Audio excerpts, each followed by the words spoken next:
তার মানে বিএনপির ইতিহাস হচ্ছে বিএনপিকে ছোট বাচ্চার মতো শাসন না করলে, আদর দিলেও বানরের মতো মাথায় উঠে যাচ্ছে ও কথা শুনে। জামাত ইসলাম যেটা 12 বছর আগে বোঝে, সারা বাংলাদেশের মানুষ বোঝে সেটা 12 বছর পর।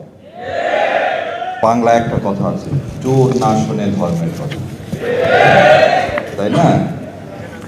আমার আমিরে জামাত যতভাবে উদারতা দেখা যায়, পিতা হিসাবে, ভাই হিসাবে, সংসদে সব দেখালেন।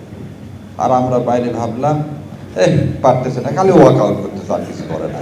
তো এই জন্যই প্রথমে বলে নিলাম, চোর না শুনে ধর্মের কথা, কথা হবে রাজপথে, ওখানে না। জামাত ইসলাম যেটা 12 বছর আগে বোঝে, সারা বাংলাদেশের মানুষ বোঝে সেটা 12 বছর পর। 1984 সালে অধ্যাপক গোলাম আযম সাহেব এই তত্ত্বাবধায়ক ব্যবস্থার কথা বলছিলেন এবং বলেছিলেন কোন সরকারের আন্ডারে যদি নির্বাচন করা হয়, সেই নির্বাচন কোনোদিন ফেয়ার হতে পারে না। সেই জন্য নির্দলীয় তত্ত্বাবধায়ক ব্যবস্থা বাস্তবায়ন করতে হবে।